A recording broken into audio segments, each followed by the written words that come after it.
Good morning. My name is Elizabeth de Vries, and I am an evolutionary astrologer, a medium, and intuitive. It sounds like a lot, I know, but I apply all of these gifts in personal readings, especially if somebody has lost someone in their family and they would like to make connection with them, or if you're going through a very difficult time and I can look at your chart, not from a standpoint of prediction, but more of a standpoint of what is the soul needing to learn at this time in your life.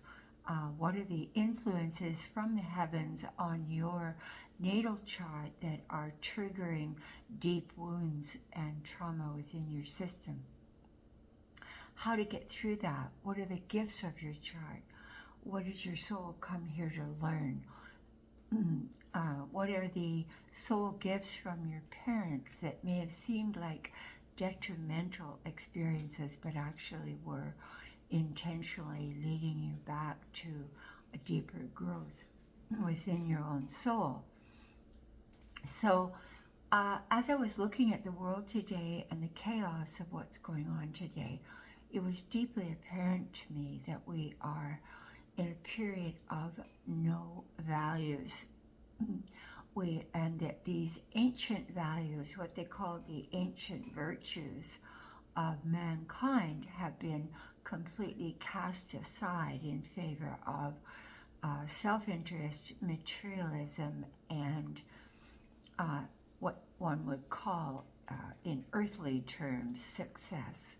But what really is success? Is there really such a thing?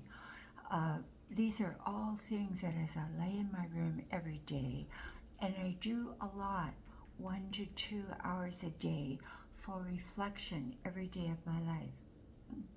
Now, how do I do that reflection?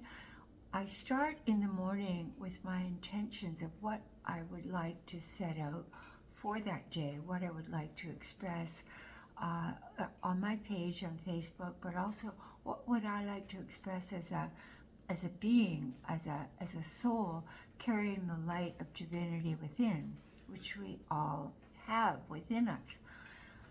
So I set out a series of intentions. I walk through my day, making the usual mistakes, forgetting most of the intentions, and then at the end of the day, I have what I call an hour's period of reflection on how that day unfolded.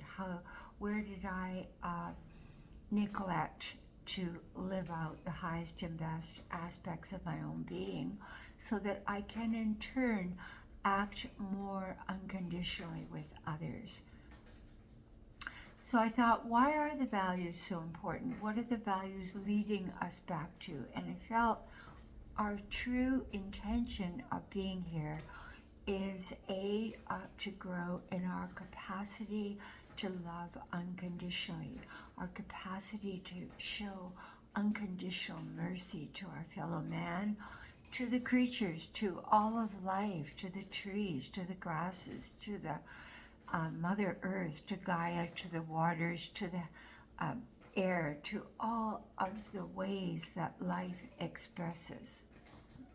For this unconditional love is not just between man and man, it is man recognizes in full awareness his connection to all of beingness.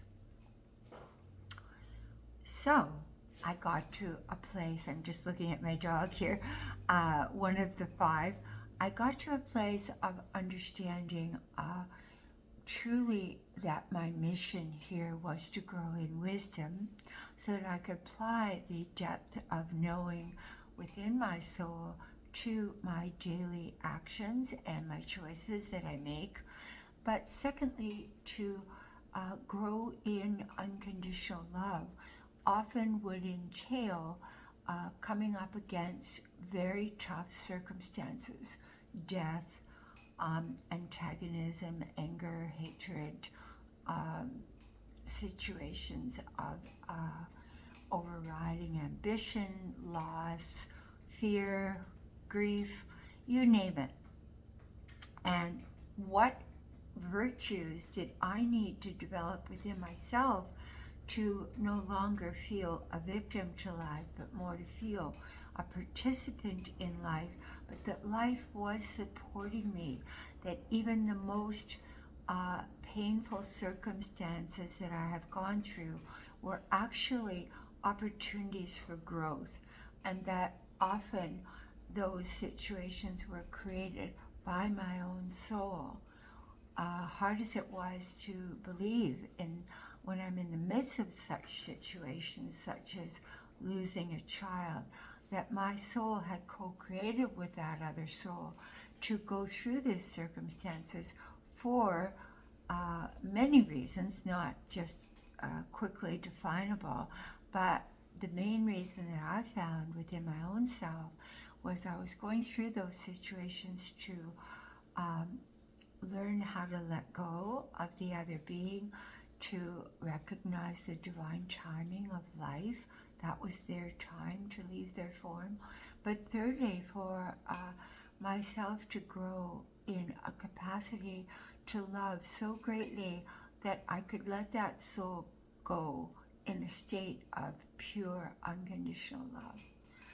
And as I started to delve into the essence of unconditional love, I realized that the people with whom I'd had the greatest difficulty in life, the people that had pushed up against me the hardest, or the people that one would say have betrayed us or abandoned us or been what we would consider to be unfair to us, were in reality offering us opportunities for our greatest growth. So I'm going to start with just one example today, and that is the example of my childhood, of being age 4 years old. I had two wonderful parents, but my mother fell in love with another man when I was 4. She actually fell in love with this man before she conceived me, but when she found out she was pregnant with me, she stayed with my father another 4 years before she, actually 5 years considering her pregnancy, and she left my father when I was 4 years old. Now, that situation could have been, that was my first true, profound opportunity for great growth. And I had an amazing spiritual experience at that time. I was out walking. My mother had left. She had married the other man. I was now 6 years old. I was out visiting my mother where she lived in a little bungalow on a lake with my beautiful stepfather. He was a very kindly, wonderful man. And I had gone out there with my dog, and I was walking in the fields feeling rather bereft. I had a new stepmother who was quite alien to my basic nature. And here I was with my mother, my very gentle mother, but my mother who had just kind of walked and taken her own life and left us with my father to bring up. I was walking in the fields, and I had an amazing visitation from a beautiful guide. I like to think it was the divine Christ, but it could have been an angelic presence, or it could have been one of my spiritual guides. That day, I had been in the woods in the fall, just around this time, and I was building massive leaves altars to the unknown gods. And my family were not a religious family. We went to church, but I just kind of had my own little dream world, which many children do. And I created this altar and was praying to God, like, why am I so alone? I'm the youngest of 4, but why am I without a mother? What is wrong here? And this beautiful being appeared to me and wrapped his arms around my shoulders. And he said, my darling, there's a divine purpose to the fact that you have lost your mother. And one day you will be a mother, and you will have a choice to leave a very difficult situation or to stay and to attend to not only your children, but 2 stepchildren. And you will be called upon at the deepest core level of motherhood to become what they were calling a highly devoted spiritual mother who would be walking through deep, dark journeys with each child. So they said, would you have, when this time arrives, dearest one, would you have that great passion to be a great mother, were it not that you were walking through this personal suffering at this time and knowing what it is to lose a mother, to not have a mother? Because basically, not having a mother is probably one of the hardest things a child could go through, because in those first 6, 7, 8, 10 years of life, the nurturance of the mother is the prime source of creating an inner sense of security. As life unfolded, and it turned out that not having a mother, that my life did unfold as this beautiful guide had shown me. And I did marry a man at age 23 who was raising 2 stepchildren. And here I was prepared for that, because I'd grown up with a father who had raised the children, which was very unusual in those times. And here I was walking into that situation, fully prepared to know what it was like to be a stepmother with a father, having gone through that. So you could see how the divine orchestration was bringing me full circle back to an opportunity to understand something at a deeper level than most would have been able to know. And then I took on the 2 stepchildren. Then I went ahead and from age 23 to age 30 had 3 more children. So by the time I was 30 years old, I had 5 children. And as most of you know, I had to walk with these 5 children, and over the next period of my life, starting at age in my late 40s, to subsequently lose to cancer each of these 3 children, and to personally nurse to them in home hospice. And I can tell you that that understanding of what that God had told me when I was just that little child, it all came back to me, and I felt the depths of the alignment of what that was.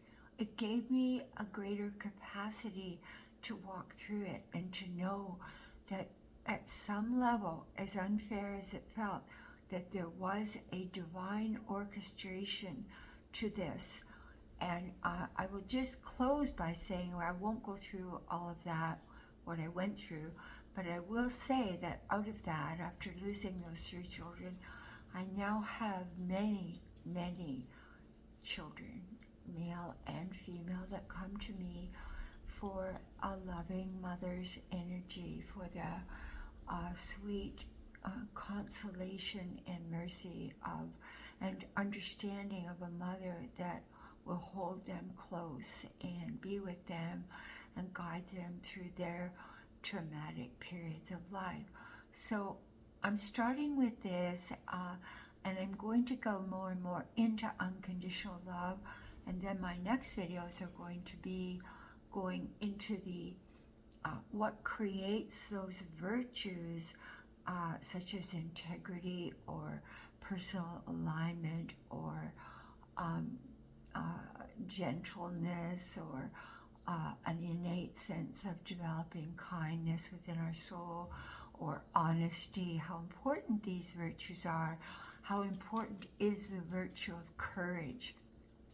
I'd like to talk about all these different topics to assist all of us, including myself, to gain a greater understanding of how to move into unconditional love. For these virtues are the mainstays of unconditional love, so the way that we get to that place. I'd like to end there. If you like this video, do subscribe, and if you would like a personal reading about your astrology chart, or if you'd like a reading about connecting with someone that you love dearly who no longer is in physical form, then please write to me at angelicmercy44@gmail.com. Thank you so much, and I look forward to our videos together. Thank you.